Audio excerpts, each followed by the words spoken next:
That music, coach. That sound professional. Oh, yeah. We got another.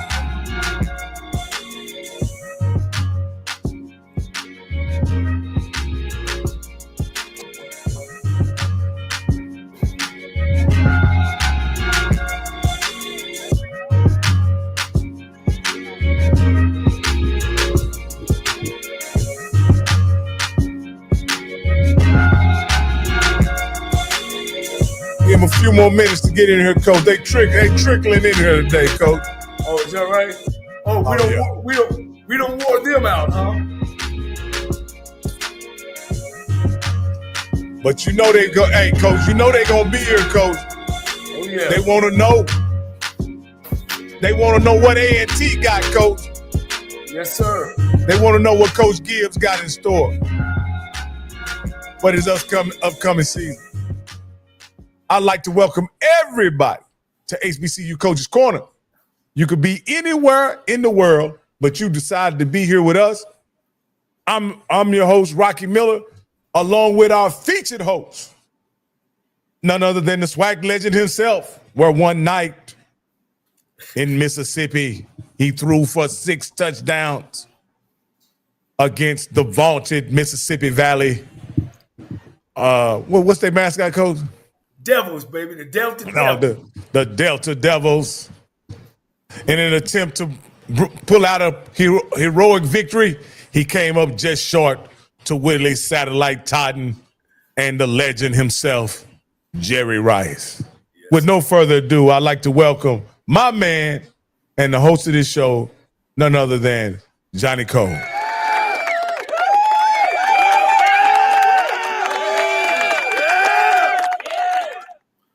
What's up, Coach? What's up, man? Hey, Coach, boy, we've been getting after it, man. And really, I was running in from, I had my first scrimmage, Coach, with my 6th grade middle school, Fees Middle School, out of Tempe, Arizona, and we scrimmaged the 8th graders. I'm still undefeated, Coach. Coach, you was able to get something out of the 6th graders? Hey, man, them 6th graders, man, they came out, man. They was playing. I was running that corner route and that corner, faking that corner, running that snake route. And, man, the kids, we had a good time, But it surprised me as well. I take my hat off to them. And I know they tired of me yelling at them for the last 3 days. So they showed up and showed out. So I'm real proud of them. Hey, Coach, are you going to play any defense, Coach? No, man. We just going to outscore folk, Coach. All right, Coach. Coach, we got a very special guest, and this gentleman, like all the winning coaches do. I don't know what it is about the winning coaches, Coach. The winning coaches sign in early. We get to chat with them a few minutes before the live. Those winning coaches are on time, Coach. Those winning coaches come in beforehand, and they let us know what's going on, man. Coach, I log in. When I log in, Coach Gibbs is already here, rip-brand and ready to go. So, and I'd like to, personally thank him for being gracious as we were getting started, man. We had a great conversation, and Coach made me a believer, Coach. A&T gonna do big things this year, Coach. Yeah. But with no further, I want to also mention this, Coach. Last year, you went out to call your brothers, the Clark Fort Valley game, and again. Like after you met Sam Shea, you called me up and said, hey, man, this guy's one of those guys. Yeah. This guy is one of those guys. He says, they lost the game, Coach, but this guy's one of those guys. I'm telling you, he's ready. Yeah. He's ready. I didn't know what he was ready for, Coach. You knew what he was ready for, but I want to step aside, Coach, and let you give him the introduction he deserved. And this guy, when you say Tremaine Jackson at Prairie View, you should say Shawn Gibbs. When you say Trey Oliver at North Carolina Central, you should say Shawn Gibbs. When you say Sam Shea at Alabama A&M, you should say Shawn Gibbs. Of course, he was in the race last year for the Florida A&M job. And, man, sometimes God worked things out for you. And the thing about Shawn Gibbs, he coached at North Carolina A&T during the championship years. He coached under Broadway during the championship years. This guy know how championships look, and he has the philosophy of play great defense and we're going to run the football. I had a great time with him. We had a chance to sit down and chit-chat and found out that we know so many people, man, and he was just so impressive, because at that time, I didn't even really know nothing about him. Everybody kept on saying, who is this guy Florida A&M was going to hire? He won at Fort Valley, but he the running back coach. All he ever been, this guy have been several national championship staffs. So he know what winning looks like. Now, no further ado, I'm calling him my friend now. Shawn Gibbs, the head football coach of the Aggies. Going on. Appreciate y'all having me. Coach, you sitting in that seat, man, and last year, man, a little bit, but about this time, we sitting down there going back and forth. I didn't know, you probably didn't know, I really didn't know your background. You came to the forefront of the race for the Florida A&M job, right? And then me and you were talking. I admitted to you, I said, Shawn, man, I just didn't know. And then when he started, man, I've been with Broadway, man, I've been with North Carolina A&T, and then watch his team and how he took Fort Valley all the way up to winning. And I'm like, man, this guy's a championship guy, man. And I told him, I said, Coach, you're going to get that North Carolina A&T job. Just come on my show. I just don't think people really know who Shawn Gibbs is. And I ain't going to say I sure got you the job, Coach, but we just exposed you a little bit. You here, you're sitting there. I appreciate it. How you feeling, Coach? I'm feeling great. Like I was telling Rocky before the show, this is home for me. North Carolina is my home state. I'm from a little town in the mountains called Black Mountain, North Carolina, and A&T is where I spent, the majority of my career, 11 years here already. So it's just, I'm back home. Man, I know it's back home. Now, is your wife or family's from that area too, as well? Well, my wife went to college here, and she's lived here a long time, but she's from New York. But this is her second home. Well, that's still a little closer than Georgia. Yeah. Well, Coach, man, hey, you got to bring them out the shadows, man. You got a lot of work, doing y'all championship run. Y'all done some good things. The enrollment shot up. Now A&T is the largest college in the HBCU college in the country. Now you got to go and do your work. Overlooking your program, where are some of the things that you got to start with and working on as far as alumni, reaching out to the community, where you are with that? Well, I think we got to put A&T back on the map, and we got to let people know, exactly who we are. And they have to know that we're the largest HBCU in the world, 14,000 students. We got to let our alums know that the winning ways are coming back. And with their support, that we can get back to our championship ways. It's going to take a lot of work. It's going to take a lot of effort. But I think we have the people, we have the coaches in place to get us back to where we belong. Yeah. Now, of course, you guys was in the HBCU league, I would say. Now you guys moved to another league, and as you know, being an HBCU coach, one of the things is out there, we can't ever beat the white schools. How you feel as far as your program of the stuff that you have to work with? Do you got the support that you got to work with, and all those things? Yeah, I definitely feel like we had the support. I feel like A&T is a gold mine, and myself and all of our coaches and all of our players are motivated by what people think of us. We know what they think of us. We know what they think of HBCU football, and we're going to go out and show the world that we are an historically Black college and university. We always will be, and we're proud of that. But we feel like we can build a program that can play with anybody in the country. So now we're going from competing for Celebration Bowl championships to trying to compete for national championships. And we're up for the challenge. We're excited about it. Yeah. Well, let me ask one more. You guys are quite naturally coming from the bottom. And I guess you guys had to get in there and get an opportunity to recruit.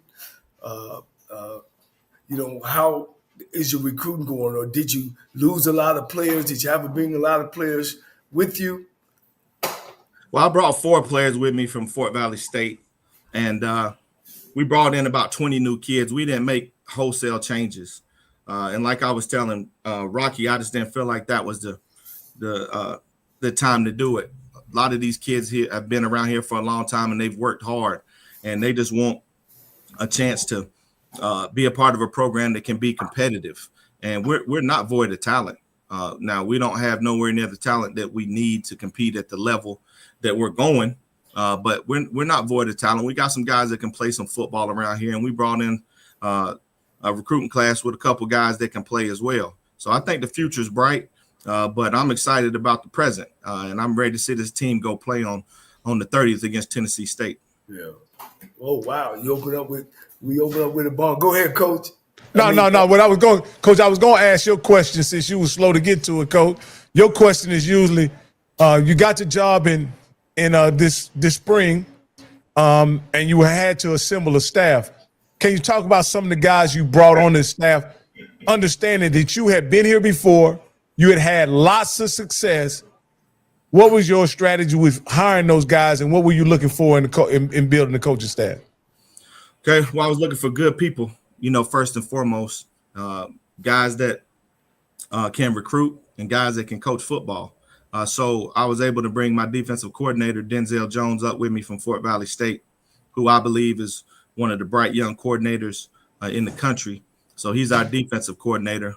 On the offensive side of the ball, I was able to get Greg McGee from Howard University, a former HBCU star, former MEAC Player of the Year, been around some great football coaches. He's been mentored by people like Pep Hamilton and Ted White. So he's been a coordinator before. I gave him another opportunity, and he's done a great job so far. Our offensive line coach, Ron Mattis, has been here for a long time. I had the chance to work with Coach Mattis in my previous stint, and he's produced a lot of good players and a lot of good offenses. So, I wanted to have an offensive line coach, number one, that could keep some of these guys here because we lost a couple of linemen in the portal, with the coaching change. But he was able to keep our best offensive lineman, Corian Sharp, here because of their relationship. And our receiver coach is Coach Poole, another guy that I worked with before. He was here. I think he's a really good coach, good recruiter. He's also our recruiting coordinator, has the respect of the team. Our running back coach is a veteran, Keith Henry, been around on multiple levels, coached at the FBS level, the FCS level, Hall of Fame player at Catawba. His wife is an Aggie, so he's got a lot of ties to the university. A tight end coach, Alex Proviance, was on the staff before. He was on the defensive side of the ball. We switched him over. He's a young coach, William and Mary grad, that I think has a bright future.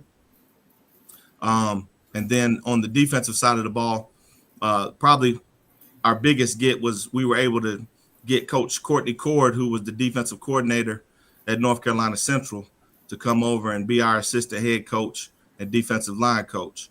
And he's, in my opinion, one of the top defensive line coaches in the country on any level, one of the best in the business. And I hope that he gets an opportunity soon to be a head coach because I think he's more than ready for that.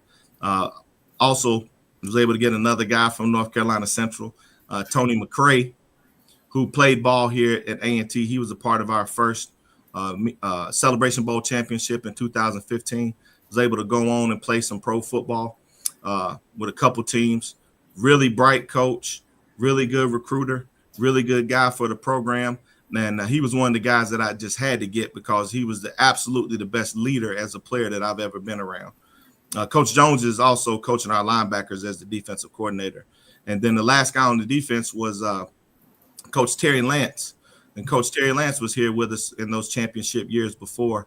But at the time, he was the defensive coordinator at Averett up in Virginia, a Division III school. So we were able to get him to come back to Greensboro and coach our guys. So I feel really good about the staff. I feel like on the defensive side of the ball, we got a bright young coordinator and two other guys that have coordinated before. and Coach McCray, who has a vast understanding of the secondary. And then on the offensive side of the ball, we got a lot of guys that can help Coach McGee grow in this game. And I think he's a star. Woo, man, Coach. And let me not forget Coach Kerry Harbor, our strength coach, who's done a phenomenal job with our team. The appearance of the way our guys look has changed since the spring, and he's done a great job. So that was one of our big hires. And Kerry was over at Winston-Salem State, but he's been a lot of places. He's worked at University of North Carolina, University of Illinois. He was also my college roommate, so I had a great relationship with him. So we were friends, and I was able to hire the best strength coach in the business, in my opinion. Let me ask you this.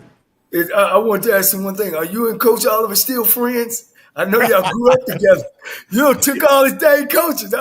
Yeah, but that's what a championship coach do, Coach. They gonna find the best. We'll Coach be Oliver, friends. he knows what it is. That's still my guy. You know, business is business. Hey, Coach, what you recognize in the ranks of coaching as one tremendous running back coach. And I was wondering, I didn't hear you mention a running back coach, and I was thinking to myself, I wonder is Coach Gibbs going to coach the running backs? But it's Coach Henry's coaching our running backs. I'm sorry. Okay. Yeah. He was on the defensive side of the ball last year, and he's coached running backs previously. He coached running backs at Charlotte. So, I felt like that was a good transition to just move him over to the offensive side of the ball. Okay. And he's a good one. But that's always going to be my baby. Yeah, I kind of figured that, Coach. You've had a lot of success. You've coached a lot of dynamic players, and I'm sure you have an eye for what it takes to be a good player at that position as well, Coach. Let me ask you this, Coach. You say you didn't make wholesale changes. You're happy with the talent that you have there now, but you know you need some improvements. What is your message to these guys that went through 2 terrible seasons at A&M to get them jacked up and ready to go for this next upcoming season, understanding that they are intricately a part of what the recent history of this program is? Right. Well, number one, you got to be tired of it. Right now we're the laughing stock of our conference. We're the laughing stock of HBCU football. I looked at a poll. I usually don't, look at Twitter and stuff like that, but my video coordinator sent me a graphic the other day, and they had us ranked dead last in 8 out of the HBCUs, and I was just like, wow, how did y'all forget? But they got to be motivated. We got to be motivated. I don't think that these guys don't have talent. They just need some direction, and we got to become a team. I don't think that we played as a team the past 2 years. I don't know if the culture was what A&T should be, and that's not me talking about any coach beforehand. I'm just saying I know what the culture is at A&T, and it's all about selfless football. It's all about being physical. It's all about playing fast. It's all about playing for the Aggies. It's about Aggie pride, and Aggie pride is not just something that we say; it's something that we live each and every day. So I think these guys are ready to go, and I'm excited. We've had a good fall camp. I didn't love our spring. I came out of spring scared, but this fall camp has been good, and we've made a lot of improvements. So we'll see what that means on August 30th against a great Tennessee State team. Yeah. Well, those are 2 premier programs that have started. Of course, Tennessee State is coming off of a championship year. Coach, do you guys still? I'm surprised you guys used to open up with North Carolina Central. You guys still have the Eagle Classic? Yes. Yeah, we play them. They come here this year. Okay. They come here this year. So I think something that's great for our fan base is we get a chance to play 4 HBCUs here. Well, not all here, but we play Tennessee State in Nashville. Then we play Hampton, which we'll play every year because they're a conference school. We got North Carolina Central, and somehow we got South Carolina State for homecoming for GHO. But it's going to be fun. It's going to be fun. It's good for the fan base. It's going to be a good challenge for us. Yeah. Well, coach, that's why they got a championship coach. You know, you barely take it on. In your recruiting, now we've talked to several coaches. Some coaches have collective and, you know, not necessarily NIL, but collective. Do you guys have a collective? Yes, we do. Man, we do. And we're working to build it because we know we have to be competitive in that space. But like I've told all the alums in our administration, for me, my philosophy is probably a little different than most. I'm not really that interested in going out in the transfer portal and throwing money at a whole bunch of guys. I think that we need to do what we can do to keep our good players here, because guys don't want to leave A&T. But if they get offered some money somewhere else, we got to be able to counter that offer and give them something that's attractive so that they can stay here. Wow, that's pretty good. Now, did the portal hurt you any with some of the players who's there, or did y'all lose some guys that you thought maybe could help you this year? Yeah, it did, but the majority of them left before I actually got here. But we lost some good players. There's a running back, Kenji, transferred to Toledo, I believe.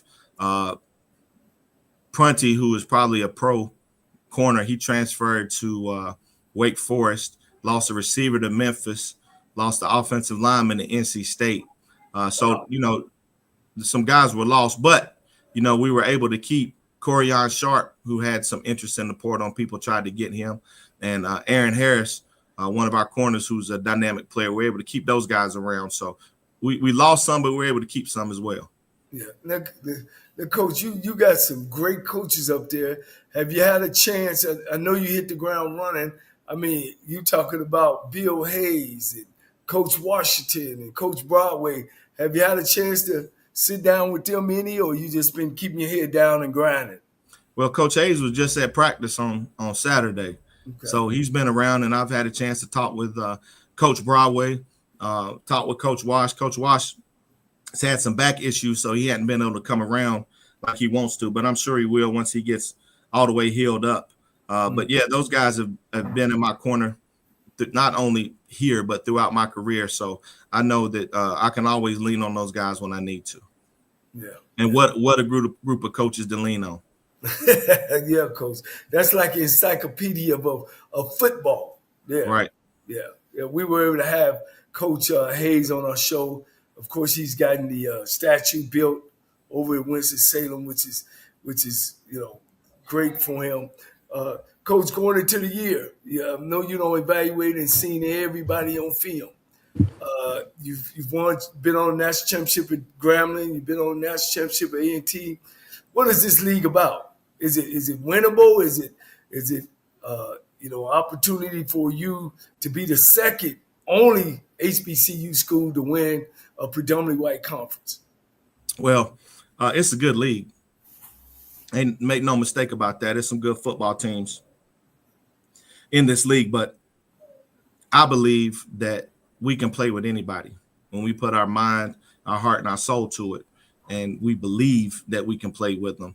You know, it's going to be a challenge, but anybody can be beat. So once we get the program back to where it used to be, because, you know, in the past, we beat East Carolina. I think East Carolina could win this league. You know, we beat App State. We beat Jacksonville State. So we beat some premier schools.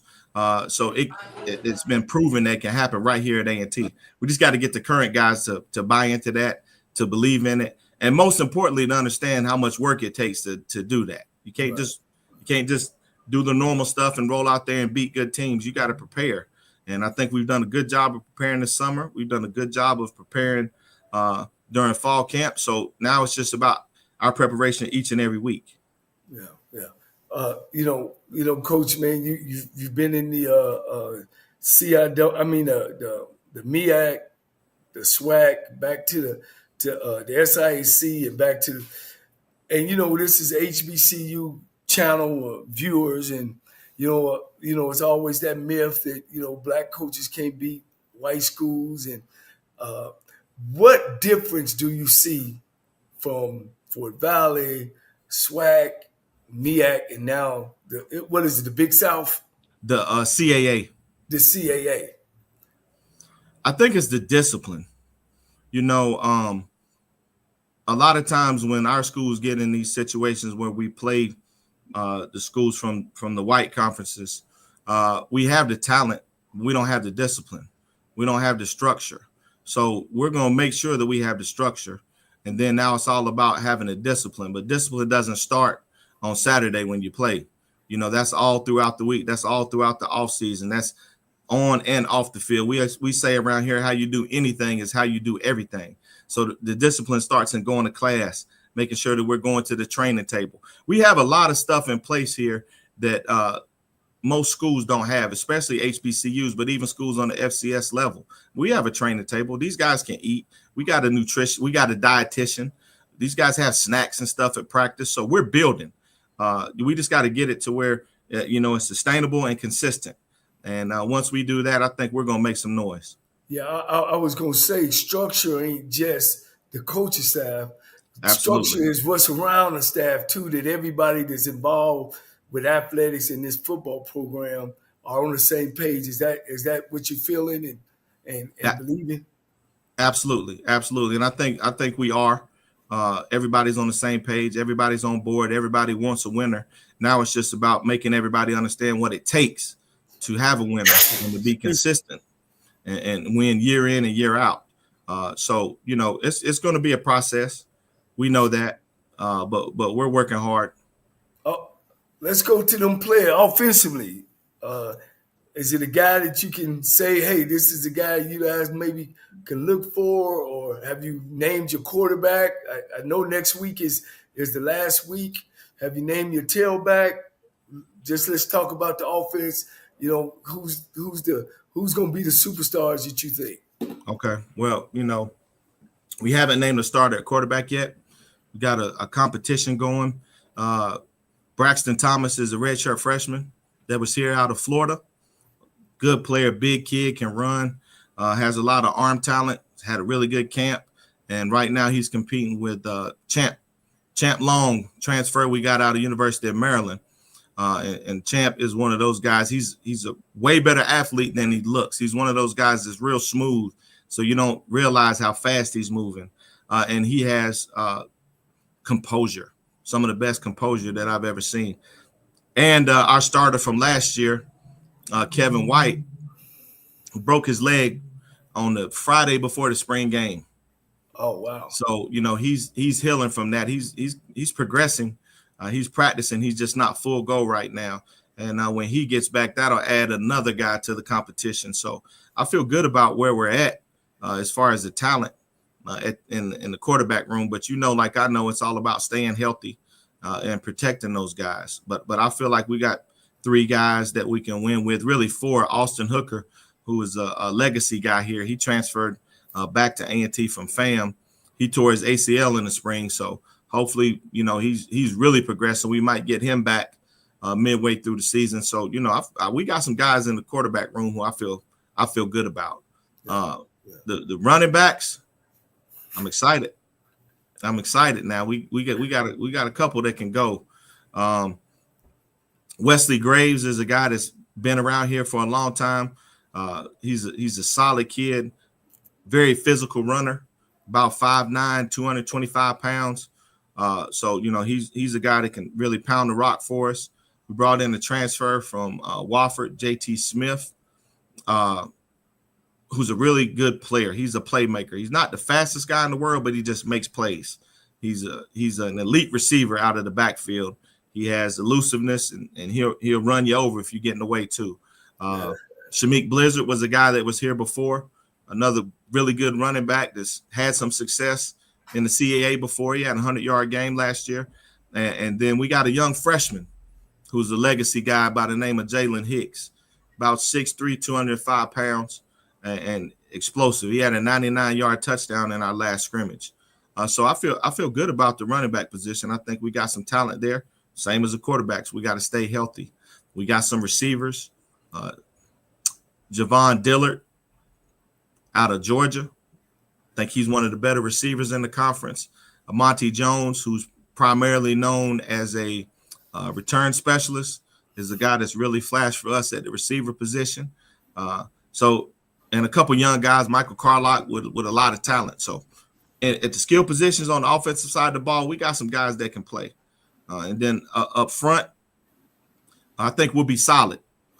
We got a little bit of size up there. We got more size up front on the offensive side of the ball than we do on the defensive side. And we got some experience. Corian Sharp is a preseason all-conference guy. Jonathan Cannon has played a lot of ball for us. Andrew Dorsey is one of the guys I brought in from Fort Valley State, who was an all-conference guy down there. He was a tackle for us in the SIAC, but now he's going to play center, which is probably more of his natural position. And then we got a transfer from Virginia State, Gabe Navarro, who's had a really good spring, really good fall camp, really progressed from the spring. And Sterling Wiggins is a tackle that was here before, and he's a guy that's got NFL size and NFL ability. So, I think we can be okay on offense, but, it's all about how we execute, how we prepare. But, we got some talent over here. Yeah. How is your defensive side? Are you stronger in the secondary, linebackers, or the front? Well, I would say probably our linebackers would be the strength of our defense. We got about 4 or 5 linebackers that can play. Josh Isaiah is a guy that will be an all-conference guy around here. Up front, I brought in a defensive end, Tim Alderman. He was an all-conference guy at Fort Valley State, and last year he transferred to Austin Peay. And then when I got the opportunity to be the head coach here, he came on to Greensboro with me. So I'm happy he came because he's a player. And then we got some young guys up front. Up front, we're not as big as we need to be. So we're going to have to be creative in how we do things. But like I said, we have the best defensive line coach in the country, so I'm not worried about that. Yeah. And then in the secondary, we got some talent. Aaron Harris, Trey Mittman at safety. We moved a couple guys from offense to defense this fall, and they've been a pleasant surprise. Cam Dalrymple, Daniel Coles, Corbin Wilson are all former offensive players that are now on the defensive side of the ball, and they have the skill and the size to really be good players for us. Yeah. Looking at the conference, is it more run oriented or pass, or it's a good mixture. Depends on the team you playing, but like Rocky and I were talking about before the show, in this conference we got teams in Maine and Rhode Island and New York. So at a certain point, it's gonna come down to running the football. Because if it's snowing and windy and all that stuff, you got to be able to run the football. So we know that these guys are big and they have the ability to run the football. So we got to get where we can stop it and be able to run the football ourselves. Yeah, I know that part of the country where North Carolina A&T is. Are y'all going to do some flying, or y'all mostly don't do busing? We're going to be flying. Oh, okay. We're going to be flying. We got to play Maine. We got to play. Hey, Coach, they the cousins with money. They don't bust, Coach. they the cousins with that bread, Coach. You know that auntie and uncle that got that money. That's who they are. They got the big house with the pool in the back. Absolutely. Yeah, we're gonna be on the plane. Oh man, we're gonna be on the plane. We have to. So those are too far to drive. Hey, guys. Hey, let me do some housekeeping right quick, Coach. Hey, guys, we are about to suspend the stream on the off-script channel, but you always can catch it on the Rocky Miller channel, the home of HBCU Coaches Corner. So I'm going to go ahead and suspend it. If you're watching it on the off-script channel, only thing you got to do is click the link that I pasted in the chat, and you'll be able to get right to it. All right, Coach, you can resume your interview, Coach. Yeah.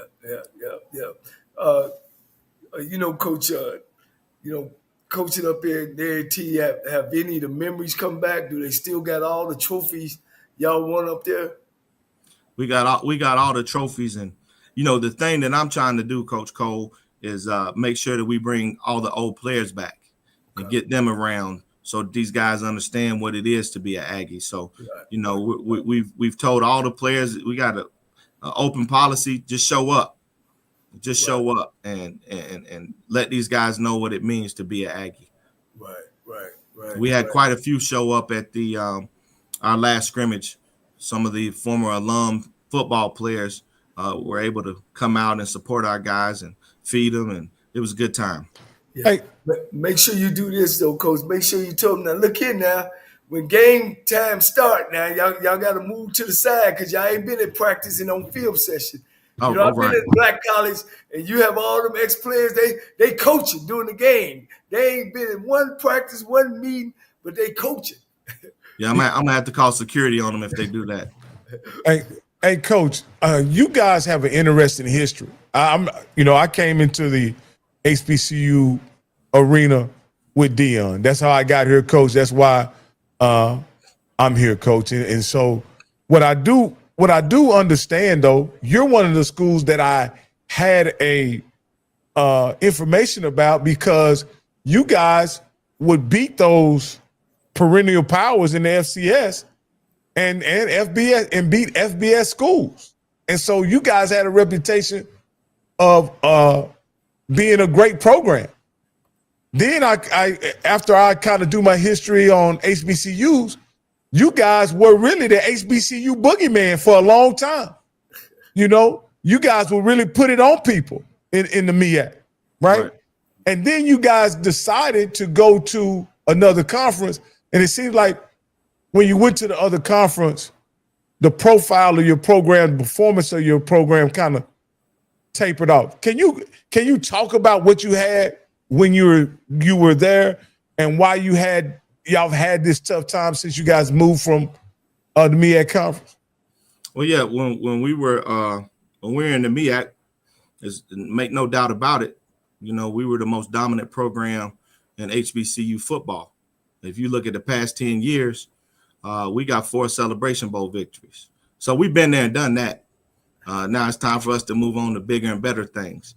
And when we talk about having success in other conferences, and Coach Washington's last year, they were 7-4 and they played for the conference championship and ended up losing that game to Gardner-Webb. And then after that year, we moved to the CAA where we've had absolutely no success. But when you're talking about a profile, I think that we're in a unique situation where once we get back rolling, I think we can increase our profile from where it was before. Now, we won't have, you know, the Celebration Bowl as a platform, but I think we're able to expand our brand into other markets throughout the country that have no exposure to HBCU football. They don't know nothing about HBCU football in Rhode Island or Maine. They don't know a lot about it in New York. So, you know, we're going to show them a brand of football that I think can be appealing and attractive to athletes and students up there, because it's not just all about football. It's about growing the profile of the university. And like I said, we're the largest HBCU in the world, 14,000 strong and growing. And we have no plans of stopping. So in other words, Coach, let me get this right. Y'all had dominated the MEAC and HBCU football. Dominated it. And y'all were just looking for the next challenge. Needed another challenge. Yeah. What do you think about that, Coach Cole? Well, I was going to ask him about, I know, did you finish from North Carolina Central, right? Yes. You and Trey. What is the mystique of A&T? What about when A&T was they were Division II in the 80s, and then they moved to, have they always been a winner? Because one of the things, I just want to bring you in, Gibbs, we always talk about blue bread programs. Your Gramblin's, your Jackson States, your Tennessee States, your Florida A&M that were winning back late in it. Where does A&T fall in that realm? I'm familiar from the 80s on up, but I'm not familiar after that, back in the 70s and 60s. You know, first of all, I think it's worthy to note that the first player drafted from an HBCU was an A&T guy by the name of Robert Stonewall Jackson in 1950, drafted by the New York Giants. So, you know, it goes all the way back to 1950 with that, with our success. And we've won championships in the CIAA, won championships in the MEAC. So I feel like as far as an HBCU program, we are a blue blood. And modern day, we are the blue blood, and that's what we got to get back to. Yeah.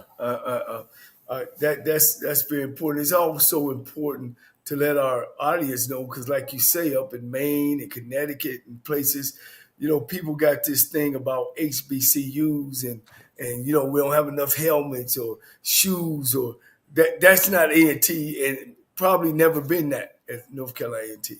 That's definitely not A&T. Hey, Coach, another point of interest for me. I don't know that I'll get a chance to talk to you before you guys play NCCU, but that game last year went viral. Well, I guess after the game it went viral because someone you know very well made a point to reiterate a 66-27 victory that NCCU had over A&T. Coach, are you going to ask your good friend to take it easy on you this year and try not to put 66 on you? Coach Oliver is always going to be Coach Oliver. He's one of the best coaches in college football, and he has an elite program right now in HBCU football. So we have a tremendous amount of respect for Coach Oliver and his program. But right now we're focused on Tennessee State. We're not even worried about any other program in the country right now. We got to stay focused on Tennessee State. But when we get to that game against North Carolina Central, then we can revisit that. Yeah. Okay, well, the reason why I mentioned because we have Coach Oliver on scheduled for tomorrow night. And if you wanted us to ask him, to take it easy on you, I could do that on your behalf, Coach, if you needed. But don't look like you're going to be looking for any mercy from Coach Oliver, and he may not be interested in giving you any. But I would. I got his number. Hey, look, one thing about Coach Gibbs, that game ain't gonna be long. Time gonna run out before he even get to probably 30. Hey, what you say? Coach Gibbs gonna put that ball on him? Hey, Coach is your type of guy. He gonna be 3 yards in the cloud of dust, baby. Outside zone, read zone, shit, cut back. Hey, look, Coach, I guess I may as well ask you a question because people say it's old school, but I don't think it's old school. I just think I'm a guy that loves the running game, and I think the running game is a foundational part of winning, not football, but a foundational part of winning. Why has it been in modern football, probably the last 25, 30 years, that these passing attacks, though they've been prolific, sensational, record-setting in some cases, and people have leaned into those passing games, but you mentioned some while we were off air, is that they don't win championships. What wins championships, Coach? Running the football and playing good defense. I mean, that's what the Philadelphia Eagles did. That's what North Dakota State does. That's what all the teams that win Division II football do. That's what Georgia does. So I believe that's how you win. Because, see, when you run the ball, you're taking somebody's will from them. And that's what we want to do. We want to impose our will on our opponent. And how you do that is by running the football down their throat and let them know it's nothing that you can do about it. And then on the flip side of that, by being able to stop the run when they try to run the football. Now, passing the ball has its place and it's sexy. And we have a coordinator that knows how to do that.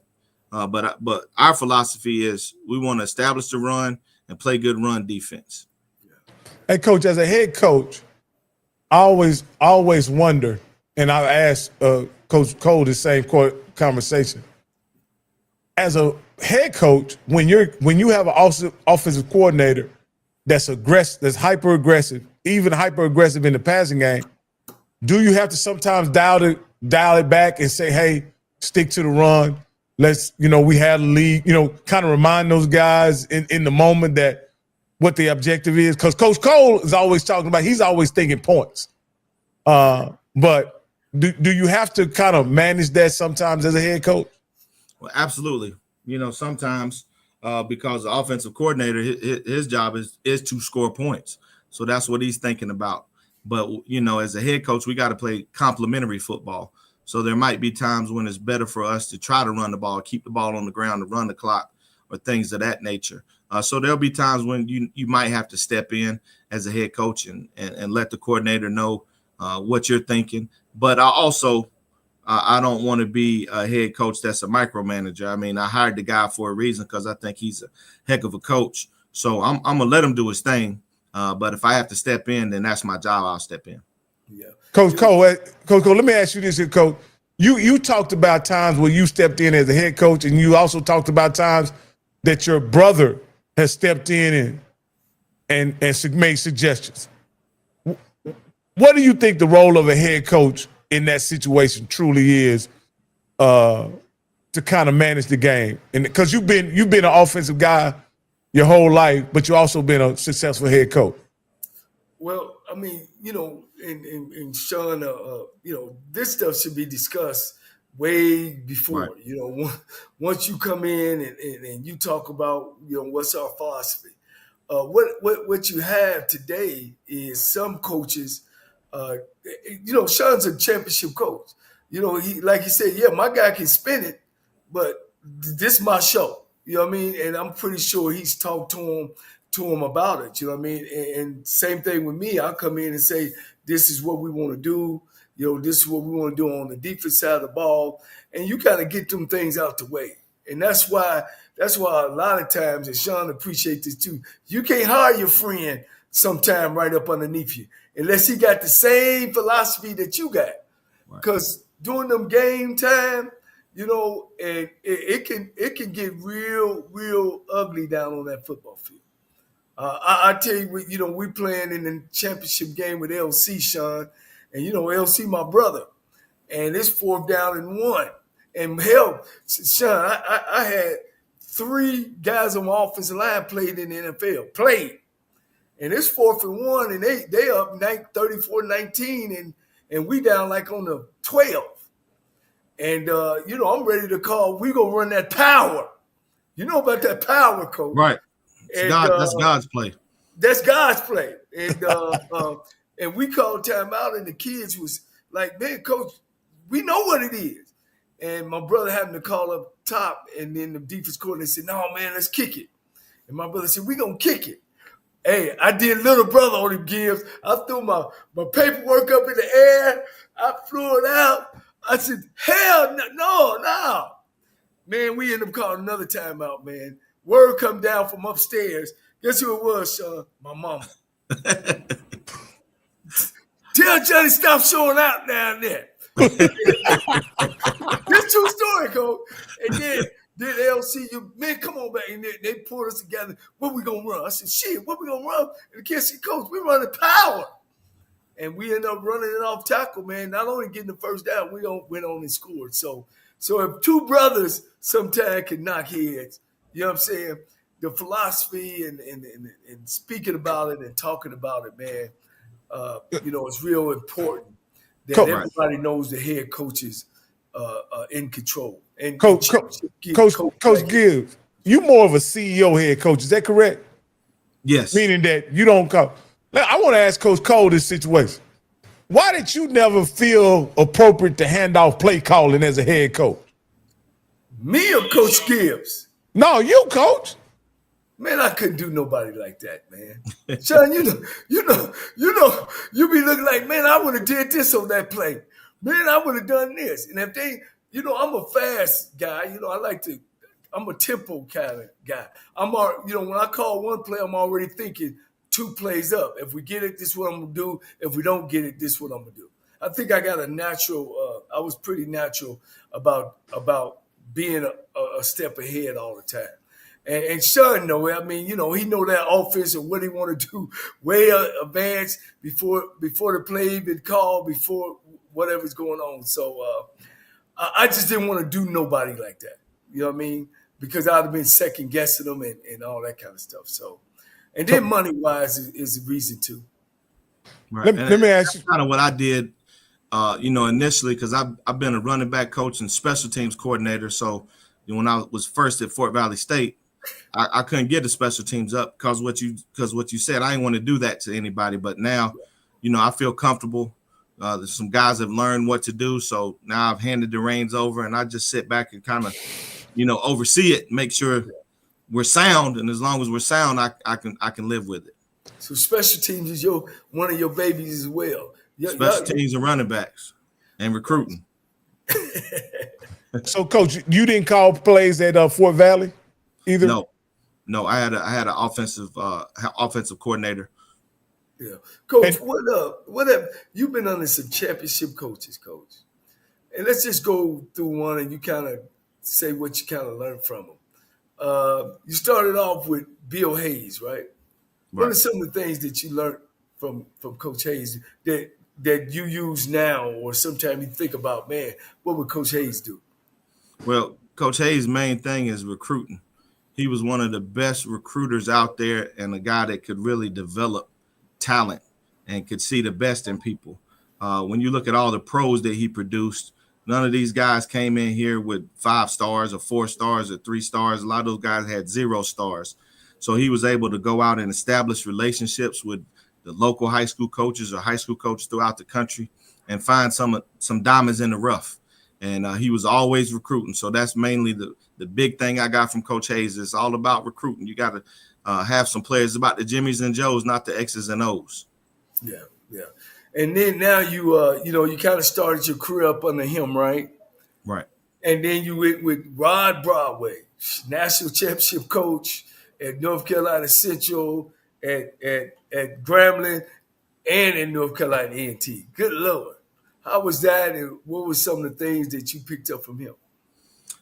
Well, Coach Broadway was the ultimate CEO. And the thing that Coach Broadway did at an elite level was hold everybody in the program accountable.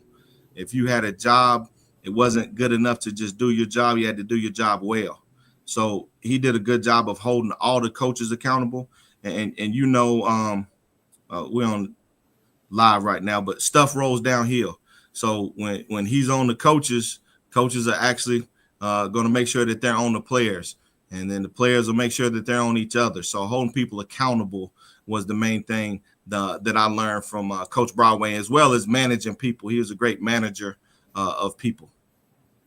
Right. And then also now Coach Washington. You was up Coach under Washington him. is the ultimate players coach. Okay. He had a great relationship with all the players. One of the brightest defensive minds that I've ever been around. I think he was one of the best in the country, still one of the best. He can probably wake up out of bed and call a shutout for you. But players coach and would always give – I can go back because I played for Coach Wash. Coach Wash was on the staff when I was playing at North Carolina Central. And I can just remember, although I was on the offensive side of the ball, I was a running back, and he was the defensive coordinator. He would always give me some words of encouragement and always say something to make me believe in myself and give me the confidence that I needed. So, that's something that I've picked up from Coach Wash is trying to be the guy that can get a little bit more out of a player, a little bit more than he thinks he has. I gotta give him a clap too, because he was at Mississippi Valley and he gave me fits sometimes. Offensively, he gave me fits. He can dial it up on defense. He can dial it up. Yeah. One of the best to ever do it. Yeah. So, you had those 3 great guys under you, man, and now you had that opportunity at Florida A&M, and I just need to – Florida A&M, you missed out. you might have got the wrong guy, but I just wanted to say that. Again, I'll turn it over to you, Rocky. Because, Coach, I'm excited about North Carolina AT's future. Definitely, I got to get out there and see you guys play. Appreciate it. Coach, you've had some interesting stops in your coaching career. Mm-hmm. And you correct me if I'm wrong. I'm checking my homework here. You had a coaching stop in North Carolina Central. Right. You spent considerable amount of time at A&T. Right. Right. You had an opportunity to coach at what is considerably is a football heaven, which is HBCU football heaven, which is Grambling. Right. Coach, of all those stops, right? What did you learn about those institutions at all? Because that's to me that's a quite a diverse group of schools. NCCU, former Division II program, came up to Division I and has made their mark in Division I football. A&T is the largest HBCU in America, in the United States, and then Grambling. We don't even have to say anything other than that. What did you learn about at those three institutions, and particularly living up to those championship expectations at all those universities? Well, at North Carolina Central, my father played at North Carolina Central with Coach Hayes. So I knew everything that I needed to know about Central before I ever stepped foot on campus. So being able to go back there and coach, and we won a Black College National Championship at North Carolina Central. And back then, we were a school where we were one of the ones that originally, when we started off, that we were talking about, where we had to share helmets. But Coach Broadway was able to build it up to where it is now, or help get to where it is now. But just the family atmosphere that was at Central was something that was in me, from a young age. And then I was able to go to Grambling, and it ain't nothing like Grambling. It ain't nothing like Grambling when you're talking about Black college football and the legacy and tradition, and Coach Eddie Robinson and all the great players that played there. So, that taught me about legacy and what it meant to be a G-man. And then to come back to A&T where I started, and we were able to do some great things here, it just taught me about what I've learned at each program is that winning remains consistent. The same way we won at North Carolina Central is the same way we won at Grambling, same way we won at North Carolina A&T, and the same way we were able to win down at Fort Valley State. And I don't want to ever forget Fort Valley State, because, I think that's a school that's a diamond in the rough, and a lot of people don't really give them their props for the history that they have, because they've had some great coaches, and Coach Porter and Coach Lomax, and great players. They got a Hall of Famer. They have a lot of pride. They have a lot of tradition. But the thing that's common amongst all those schools is pride. Like, people love the school. The players love the school, and they'll do anything for that school. So that's what we're trying to bring back here is that real Aggie pride. And Aggie pride is something that you got to experience, because it's unlike anywhere else. I can be anywhere in the country, and if I have on some A&T gear and I'm walking through the airport, I'm going to see somebody and they're going to say Aggie pride. So you see my phone, where my phone is? It's unlike any other. Let me see. Okay. I'm sorry about that, guys. We had a caller one of your supporters wanted to call in. Coach, if you got a couple seconds, I'm going to give him a chance to call in. Coach, you go ahead and ask your question, Coach Cole, while I get him ready. All right, Coach, I'm putting you on the spot. I hope none of your former players watch you. You're a hell of a running back, Coach, and everywhere you've been, they either led the conference, made All-American. Give me your top three. Top three? Yeah, give me your top three. Well, number one, we know who that is. That's Tariq Cohen. Okay. He's just unlike anybody else. Second all-time lead rusher in the history of Black college football, behind Richard Huntley. Only 5,000-yard rusher in the MEAC. Special talent, special player. Coach, can I ask about Tariq Cohen? Yeah. What made him special, though, Coach? We know he was a Did you see him play, Coach? Oh yeah. But I just want coaches. Every little guy doesn't have it right here to play that game, right? So what I'm saying, what was it about Tariq that made him special? We saw the agility, the quickness, the power, but what made him special beyond all that? It's just something that's in him. I mean, he's got an energy that's contagious. I mean, when he comes out to our practices now, it just lifts up the energy of everybody around him. That's just who he is 24/7. So his energy, and he's one of the most competitive people that you'll ever meet. And I think you have to be at that size. So he had the skill, Yeah, he's got, and he's way stronger than people think. He had the agility, he had the speed, but I think it was his competitiveness that separated him from everybody else. Wow. All right, Coach. Who's the next? Right. You got 2 more, Coach. See, that's hard. That's hard. That's hard.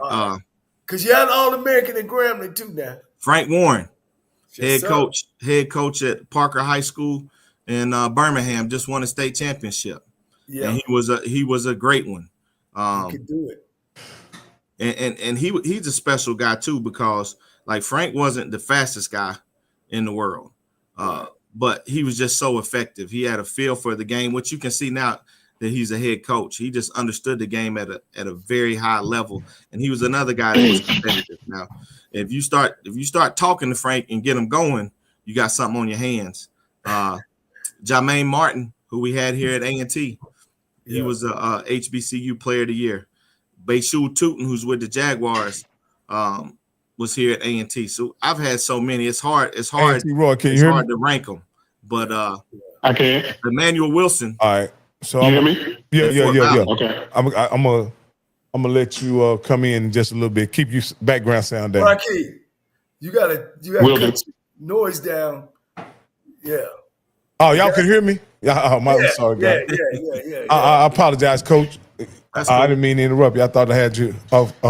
Did you get a chance to finish, Coach? My apologies. Oh, the last one I was gonna say was Emmanuel Wilson, who's with the Packers right now, is special. So it's hard to rank all those guys. If I had to rank them, I would probably go Tariq number 1, probably Emmanuel Wilson number 2, and then Bayshul Tootin and Jermaine Martin tied for 3. Coach, last question about running back, because this is what I like. Okay. If you had to get a ball to one of them. Well, my thing is always, Shawn, with my show, and why it's important, because we supposed to know Shawn Gibbs, who have coached all these All-American guys, and I don't want to say it's a ceiling over our head, but it's a ceiling over our head, and hopefully this is, we are actually exposing, this great coach, man, and now he's sitting in North Carolina A&T, and Shawn, I tell you what, I'm gonna put some pressure on you, man. You really represent not just A&T, you represent HBCU coaches, African American coaches, and that's the way I look at you, and I know that you're gonna get it done, man. I just want to let you know that. You know what I'm saying? And, I appreciate it. And hopefully I ain't putting enough pressure on you, but I think you the guy. Tennessee State is the only other school to win a predominantly white conference. A&T and Hampton and you guys over there had that opportunity as well. Right. Go ahead, Coach. Hey, Coach, I got just one question on this running back thing, because I love talking about running backs. If you had to hand the ball off and get 1 yard, who you gonna give it to, Coach? Tariq Cohen.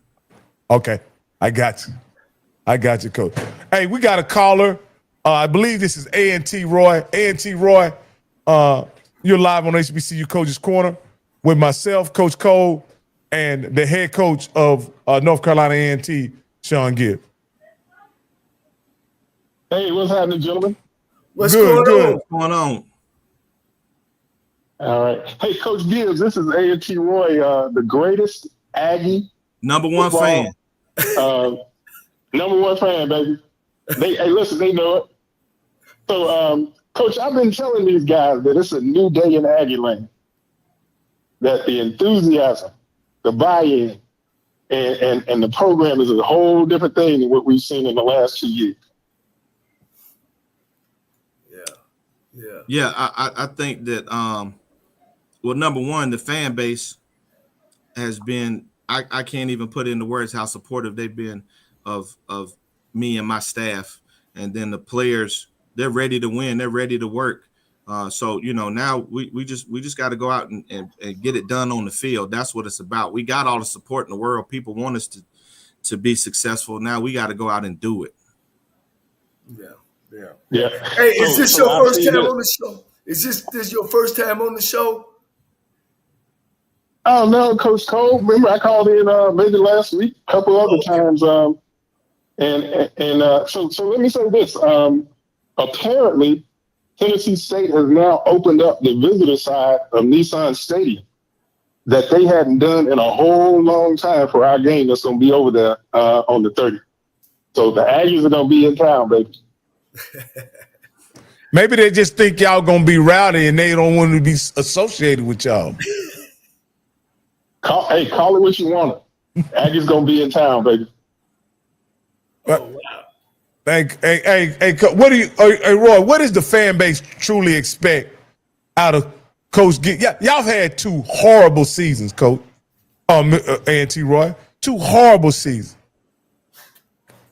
Oh, are y'all expecting Coach Gibbs to have a slow build, or are y'all putting pressure on him to do it right now? Well, I tell you, like I said, there's a lot of enthusiasm. A lot of folks are that weight is off our shoulders from these last 2 years.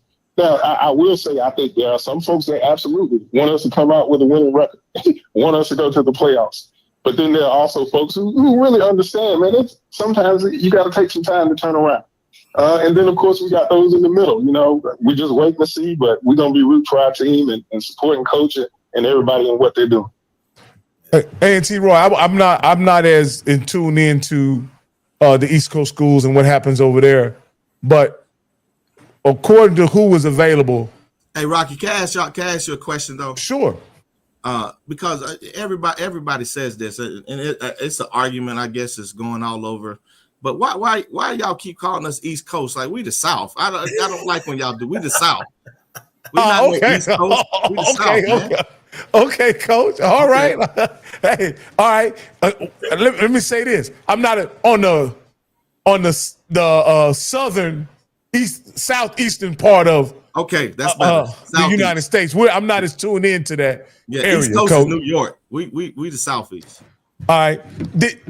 Did y'all get y'all guy that y'all targeted in the hiring process? That's what I want to know, because there was a lot of fanfare, a lot of celebration. Twitter was crazy when Coach Gibbs was selected as head coach.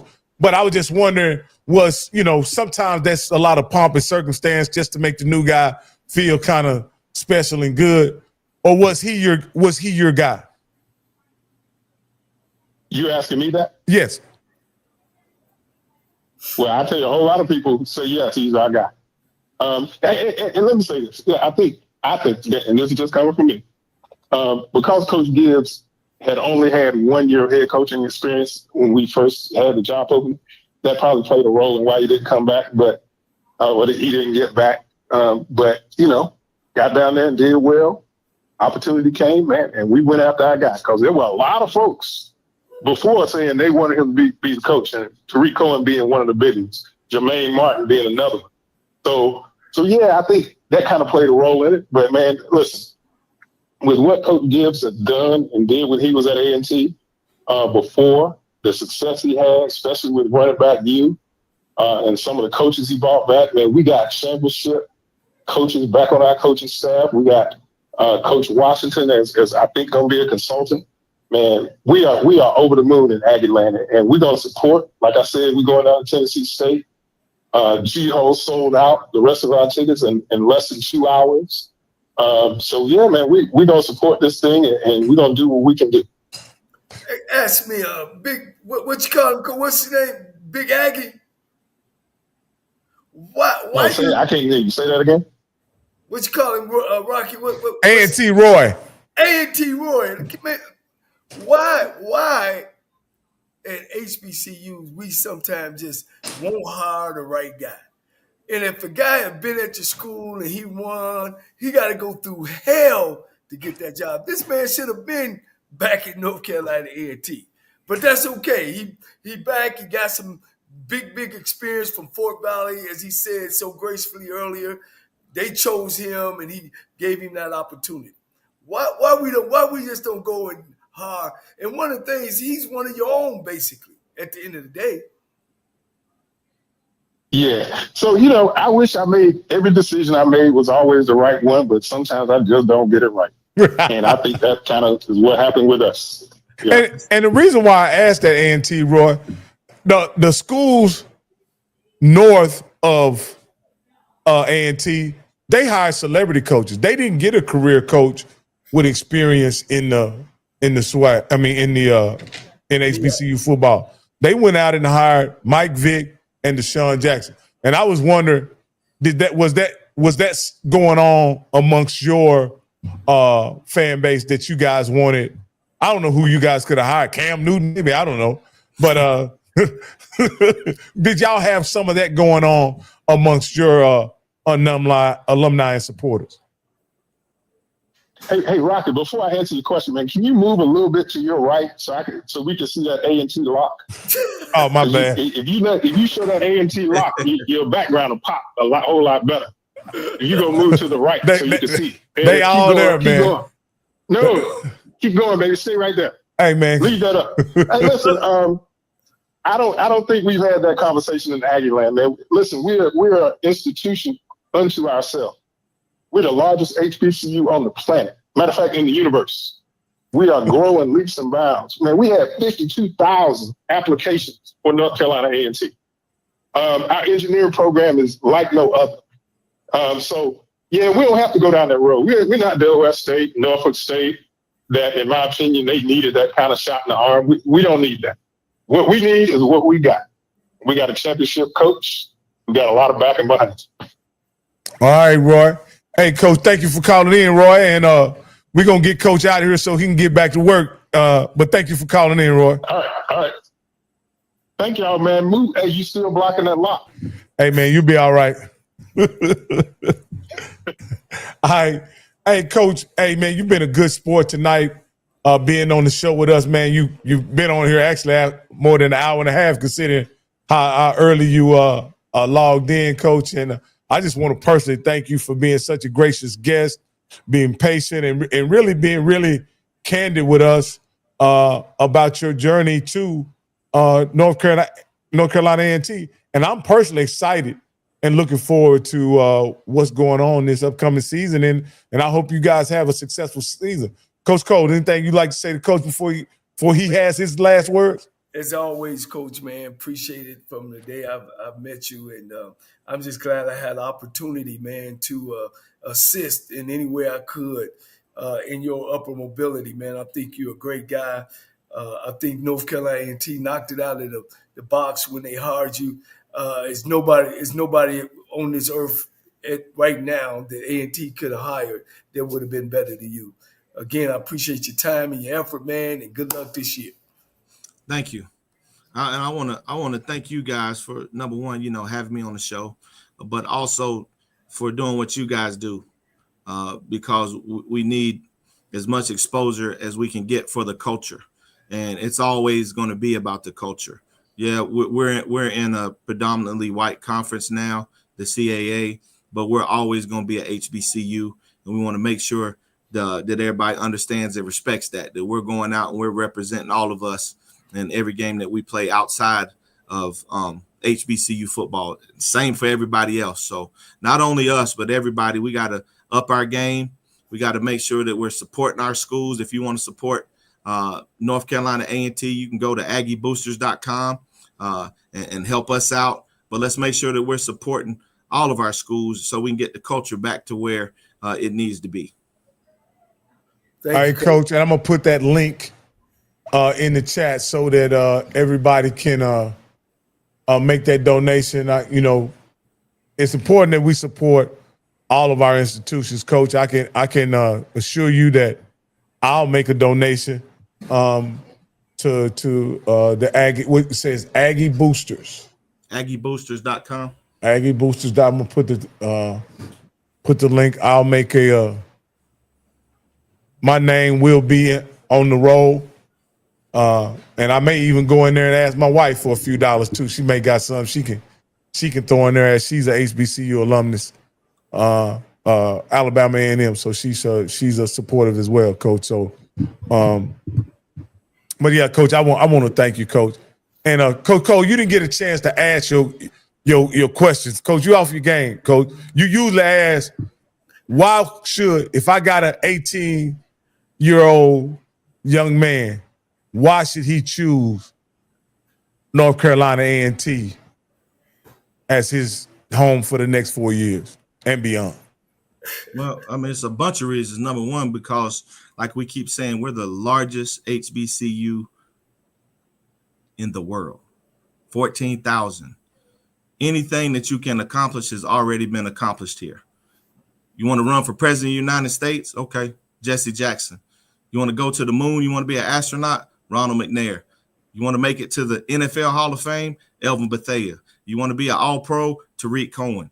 Anything that you can achieve in life has already been done here. So you can do it here. And we provide an environment that's made for you. So come on and be an Aggie. Wow. That's big. That's big, Coach. Hey, look. Hey, what they say? Drop the mic. Yeah. Take Coach. care, Coach. I'll be calling you time to time, just checking on you. Okay. Appreciate you guys. Best of luck to y'all. All right. Thank you, Coach. You too.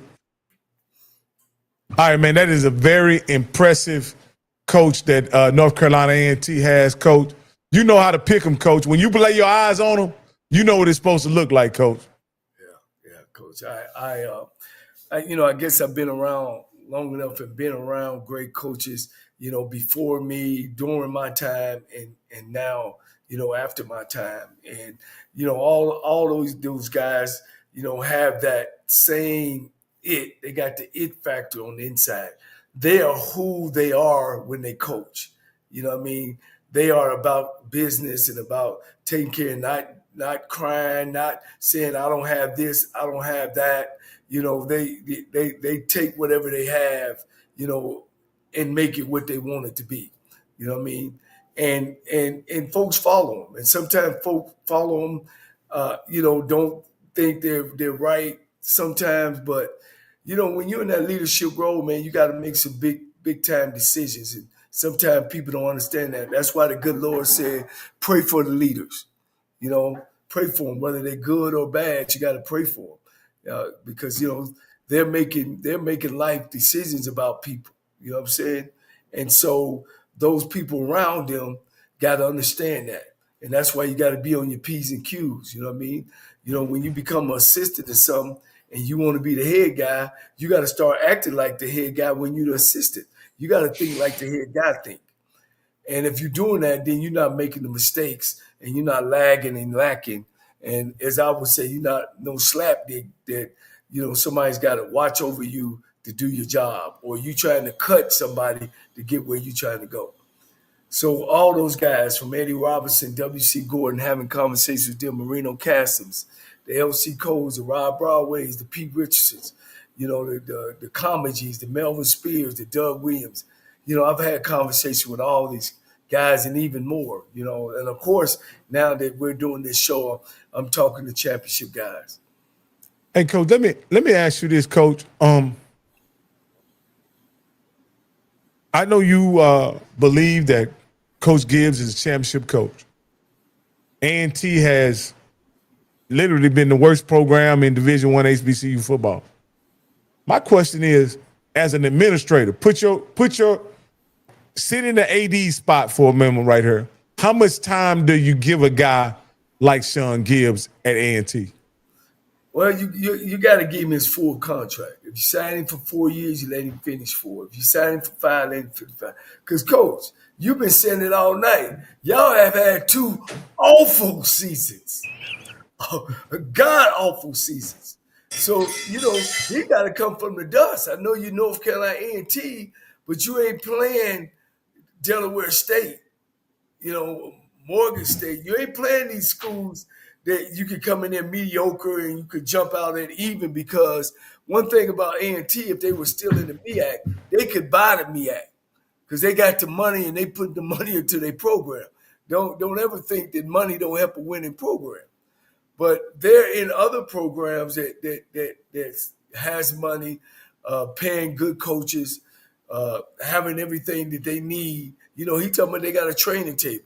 Most HBCU schools don't have no training table.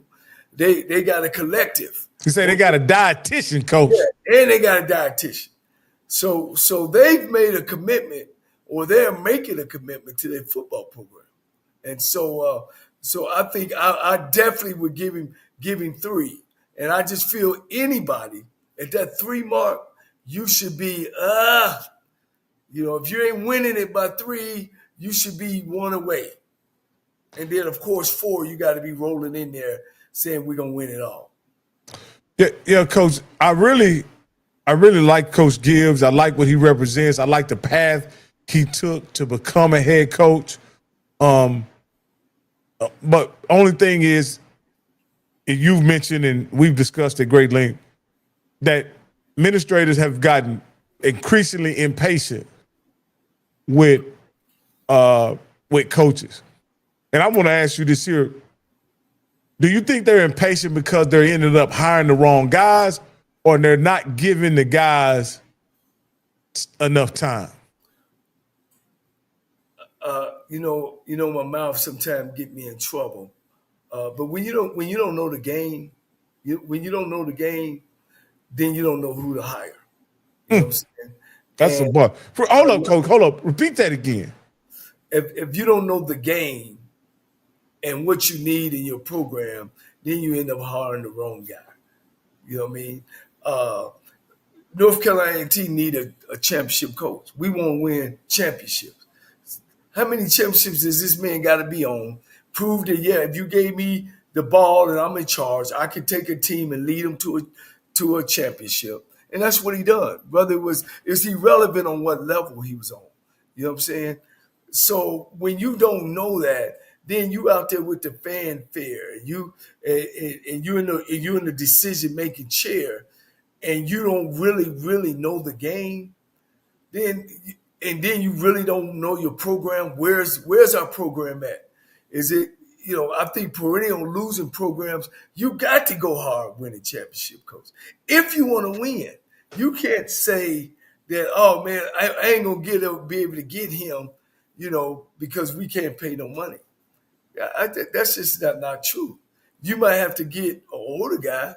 You might get maybe a younger guy who has won a championship to give him that seat. It depends on what you want in that program. You know what I mean? I hear, we going out, HBCU schools are going out and hiring and paying these hiring services $25,000 and $30,000 to find a coach for their school.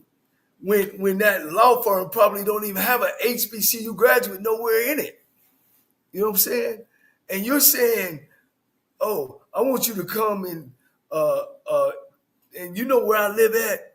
I want you to hire somebody to come in and clean my house up for me and pay all my bills, you know what I mean? And represent my house and ain't even never been there.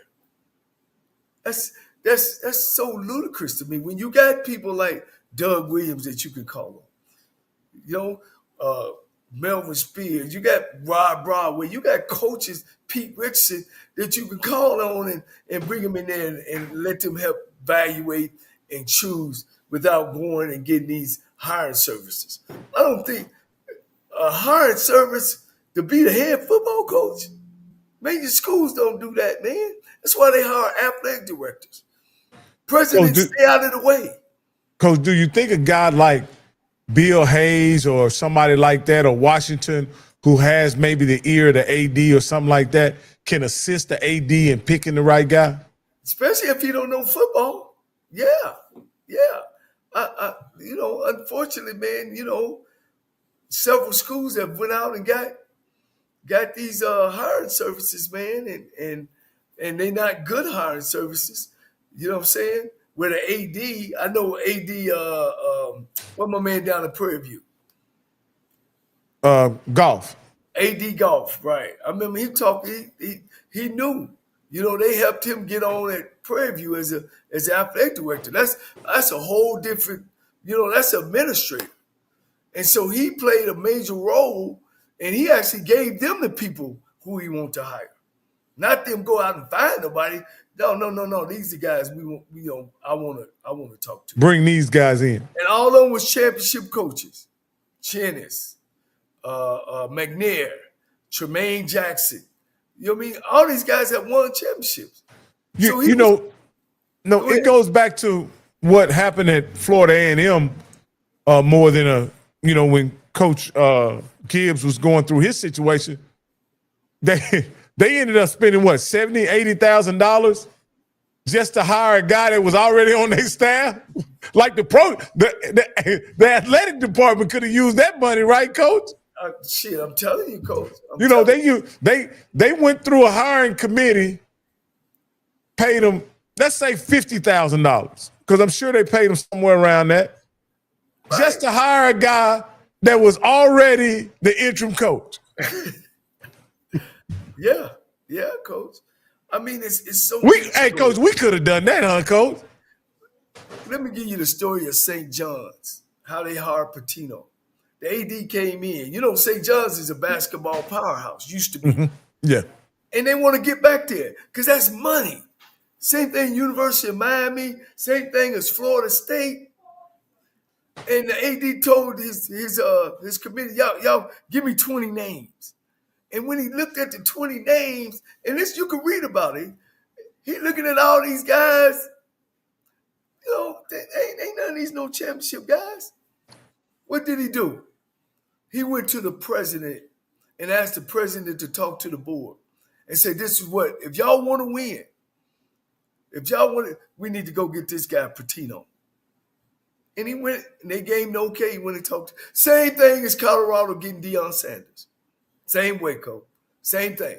Deion wasn't on their list. He wasn't on the AD's list. He took a chance. You know what I mean? And so, hey.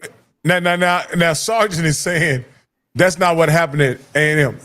This is the point I'm making. I don't know the exact process. My point is they hired a hiring firm and ended up hiring Cozy. That's my point. That's the only point I'm making. They hired a hiring firm. We know that the AD tried to hire Coach Gibbs.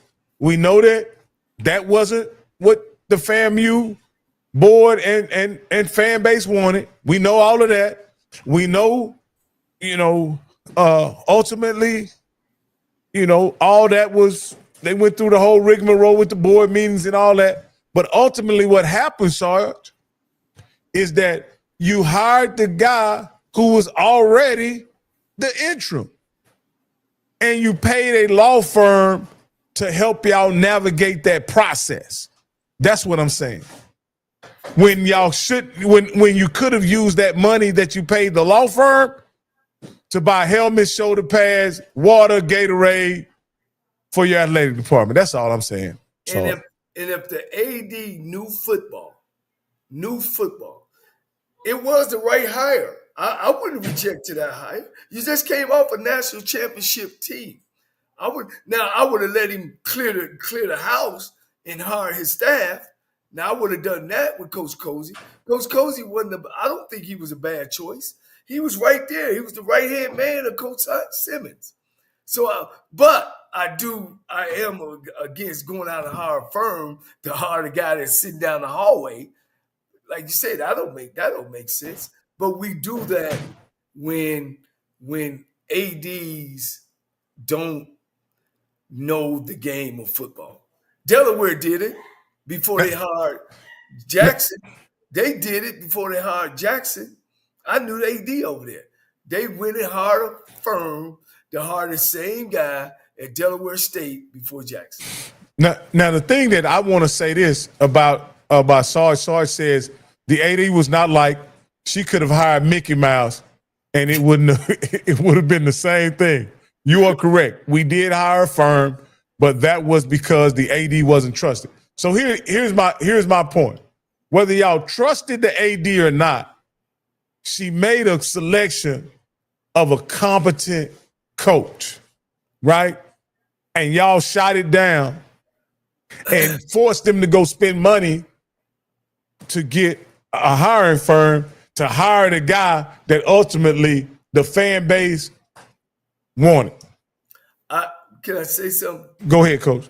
Once again, nothing to get this AD lady. I see she went on to greater things. But I don't think she sold him right. Thank you. I don't think she sold him right. He checked all the boxes, Coach. Shawn Gibbs checked all the boxes. All the boxes. You know what I'm saying? He even had one over Cozy that he had been a head coach before. Yeah. And so he even had one more check than Cozy. But Cozy had the inside. But Coach Cozy wasn't a bad choice at all. Not at all. I'd have kept things together too. You know what I'm saying? Yeah. Yeah. And I think ultimately, it worked out for both institutions. Yes. A&T got who they wanted. Because I'm gonna be honest with you. Had the guy probably coached it, I'm gonna give you a scenario, Coach, that really is a real life scenario. You hire Coach Gibbs. He wins another Florida A&M wins another national championship. I believe he's going to A&T anyway. And y'all are looking for a coach, and y'all don't have coach. You understand what I'm saying, Coach? Yeah. If Coach Gibbs wins a national championship in his first year at FAMU, and A&M needs a head coach, A&T needs a head coach. You think he probably still goes, though, don't you, Coach? He still goes to A&T. Well, first of all, they probably gonna pay him more at A&T. Number one, and number two, he going back home, and most of it's back home. It's close to his family and all that kind of stuff. So yeah, I think he would have left. Yeah. That's what I'm saying anyway. So now you've lost that championship staff, and you in Florida A&M, it started from square one, but they started from square one with 2 national championships, though, Coach. That's a pretty good shape to be in. But Coach, we can get on out of here, man. If you don't have anything else, we missed Campbell today. We're gonna have to check on Campbell, make sure he didn't get into an accident or get started. You know, this is SWAC MEAC Challenge weekend. I'm sure he has a lot of friends and coming in town. We got to make sure he didn't get in any trouble already, man. So see, he always tells them young folks, you need to be on your job on the HBCU Coaches Corner. You out partying. Yeah, but I bet he's not gonna miss Trey Oliver tomorrow. I guarantee you that. Well, I'm a little tired. I gotta always miss. I'm really, really happy about my middle school 6th graders beating the 8th graders in the scrimmage today. Cause we running the hobo, baby. Running the hobo offense, Coach. Shout out to my kids, man. I love them to death, man. It's just so fun, you know what I'm saying? But hey guys, look, we on tomorrow. We got the number one. Our show thinks this is the number one HBCU coach this year. We got Trey Oliver coming on tomorrow night. So he's going to give you a chance. It's going to be 10 o'clock his time. It's going to be 7 o'clock my time. And it's going to be 9 o'clock Central time. The North Carolina Central Flying Eagles. Trey Oliver next week. Tomorrow. Tomorrow. Again, if you feel yourself at the end of the rope, tie a knot, hold on tight, because ain't nobody bad like you.